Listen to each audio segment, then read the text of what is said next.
মমতা বন্দ্যোপাধ্যায় তিনি আজকে ফেসবুক লাইভের মাধ্যমে আরো বলেন যে প্রতীক নিয়ে কিছু যায় আসে না, আমার কণ্ঠরোধ করতে পারবে না, মনোনয়নপত্রে আমার সই ছিল বলেই আপনারা জিতেছেন। বিজেপির কথায় দলের সঙ্গে গদ্দারি, বানিশ কুমারকে দিয়ে প্রতীক কাড়লেও কণ্ঠরোধ করতে পারবে না। আপনার পক্ষে আছে বলে সরকার, আপনি তাকে দিয়ে নির্বাচন কমিশনের কাছে কমপ্লেন করিয়ে আপনি সিম্বল কেড়ে নিতে পারেন। যদিও আমরা জানি সিম্বল আপনার পক্ষে যাবে না, কিন্তু ধরে নিলাম যদি ভ্যানিশ কুমার বাবু আমাদের পার্টিকে ফিনিশ করার জন্য ইলেকশনটাও করেছেন, যদি সিম্বল দিয়েও দেয় তাতে কি যায় আসে? সিম্বল সেটাই হয় যেটা সাধারণ মানুষ গ্রহণ করে, তৃণমূল কংগ্রেসরা গ্রহণ করে। আমি এই সিম্বল নিয়ে 1 মাস 22 দিনের মাথায় আমি কিন্তু লড়াইটা করেছিলাম। তখন আমি সিম্বলটাও কাউকে চেনাতে পারিনি। আর এখন দরকার আমি গলায় সিম্বলটা ঝুলিয়ে মানুষের কাছে যখন বেরোবো, আপনারা কি আমার কণ্ঠরোধ করতে পারবেন? মমতা বন্দ্যোপাধ্যায় আজ বিকেলে ফেসবুক লাইভ করেন। সেখানে বলেন যে বেইমানি করে অনেকে দল ছাড়ছেন, সাহস থাকলে বিজেপিতে যোগ দিন, বিজেপি থেকে দল ভাঙা চক্রান্ত হচ্ছে।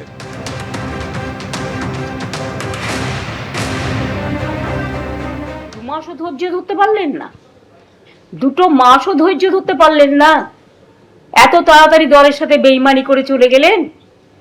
আর বেইমানি করারও তো একটা সীমা থাকা উচিত। পার্টির সাথে বেইমানি না করে, যে পার্টিটা আপনাদের কাছে জন্মদাত্রী মা, আপনারা তো সরাসরি বিজেপি করছেন। এখন বিজেপি করবেন আর তৃণমূল বলবেন, এটা তো হতে পারে না। কারণ তৃণমূল কংগ্রেসের আদর্শ বিজেপি বিরোধী। মনে রাখবেন, আমাদের একটা আদর্শ আছে, আমাদের একটা নীতি আছে। আপনারা যারা বেঈমানরা, গদ্দাররা, বিজেপির কাঁধে কাঁধ মিলিয়ে তাদের কথা মতো চলছেন, বিজেপি স্পন্সর যারা, তারা আমি বলবো যদি সাহস থাকে, বুকের পাটা থাকে, যান গিয়ে বিজেপিতে গিয়ে জয়েন করুন, আমাদের কোনো আপত্তি নেই। তবুও বুঝবো আপনারা বিজেপিতে চলে গেছেন। বিজেপিতে থেকে দল ভাঙার চক্রান্ত ভাবেন কি যে আমি মরে গেছি? যারা ছিলেন প্রত্যেকেই ভয়ে নইলে বেআইনি পয়সার লালসায় ছিলেন, সেটা এখন বোঝা যাচ্ছে। যারা সুস্থ ছিলেন তাদের উপরে ভয় কাজ করিয়েছেন, প্রশাসনিক ভয়। কিছু একটা অন্যরকম করলেই তারা তাদের বিরুদ্ধে বিভিন্ন সময় প্রশাসন অত্যাচার করবে, এই ভয় ছিল। কেননা মমতা তার আমলে একটা পুলিশ স্টেট চালাতেন। আর উল্টো দিকে দাঁড়িয়ে যারা জোচ্চুরির সঙ্গে জোচ্চুরি ছিলেন,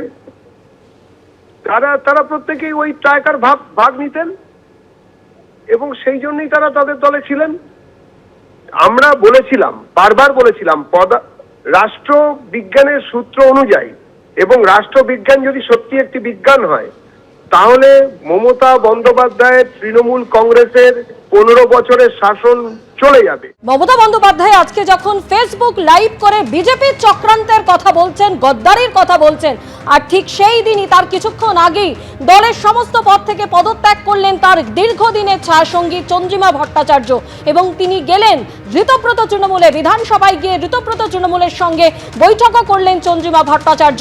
কিছুদিন আগেই আমরা দেখেছি তাকে রাজ্য সভানেত্রীর পদ দেওয়া হয়েছিল, এবং সেই পদ থেকেও ইস্তফা করলেন চন্দ্রিমা ভট্টাচার্য। তিনি বলছেন যে তার আনুগত্য নিয়ে যখন প্রশ্ন উঠে গিয়েছে, তো এই মুহূর্তে দলে থাকার কোনো মানেই হয় না। আর অন্যদিকে মমতা বন্দ্যোপাধ্যায় এই প্রসঙ্গে ফেসবুক লাইভে আপনারা শুনলেন যে তিনি বললেন যে অনেকদিন ধরেই চন্দ্রিমা ভট্টাচার্য তিনি বলছিলেন যে তিনি দল ছাড়বেন, কারণ আগেই তার ছেলে ঋতব্রত শিবিরে চলে গিয়েছেন। এবার চন্দ্রিমা ভট্টাচার্য তিনিও গেলেন ঋতব্রত শিবিরে।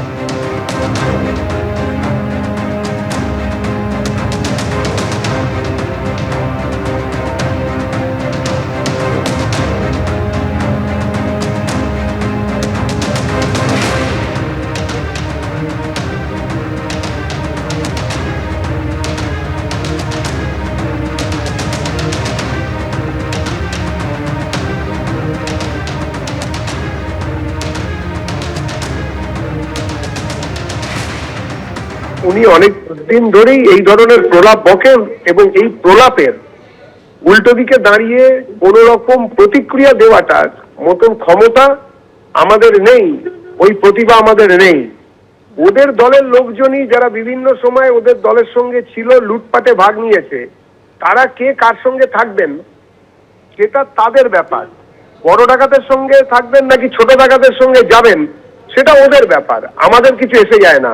আমরা মনে করি জনতা ওদের বিপক্ষে দাঁড়িয়েই বিজেপিকে ভোট দিয়েছে, বিজেপিকে সেবা করার সুযোগ দিয়েছে। আমরা ওদের সঙ্গে নেই, তৃণমূলের কোনো লোকের সঙ্গে আমাদের কোনো সংসব নেই, আমরা ওদেরকে পছন্দ করি না, কেননা বাংলার মানুষ ওদেরকে পছন্দ করে না। দলের সমস্ত পদ থেকে আজ ইস্তফা দিয়েছেন চন্দ্রিমা ভট্টাচার্য। সেই সঙ্গে দলের হয়ে বিভিন্ন ব্যাংকের সই করার দায়িত্ব থেকেও তিনি ইস্তফা দিয়েছেন। কমিশনে দলের দায়িত্বপ্রাপ্ত স্বাক্ষরকারীর পদও ছাড়লেন চন্দ্রিমা ভট্টাচার্য।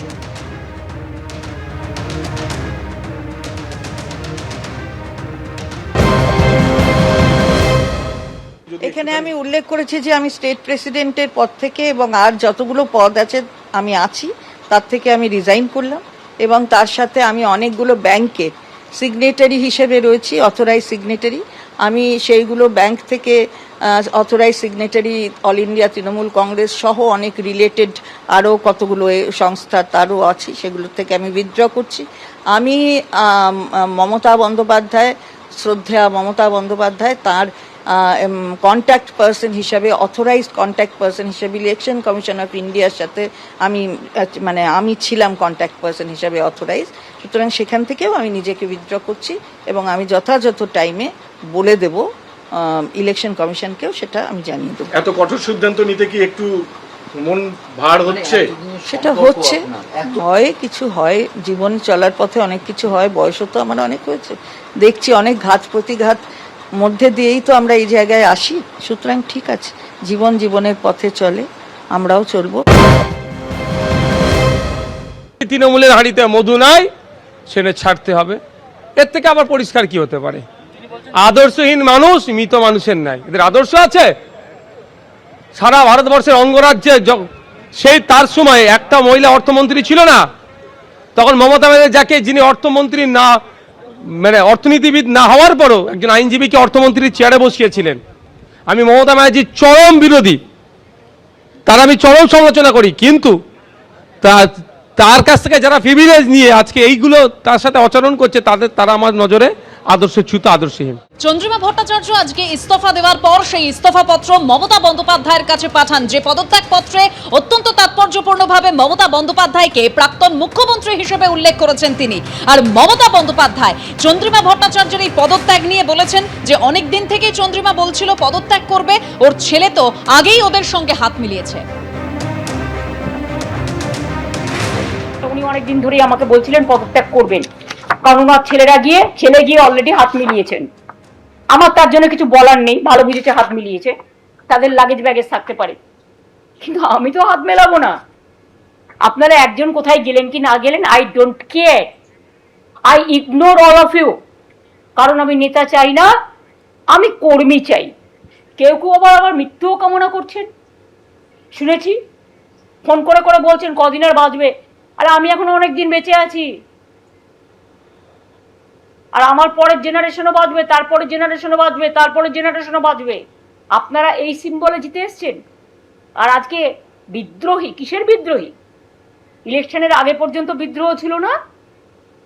15 বছর আপনারা এমপি ছিলেন, এমএলএ ছিলেন, মিনিস্টার ছিলেন, সবটাই পেয়েছেন, কই আমাকে তো কখনো কিছু বলেননি। এবিপি আনন্দ, এগিয়ে থাকে, এগিয়ে রাখে।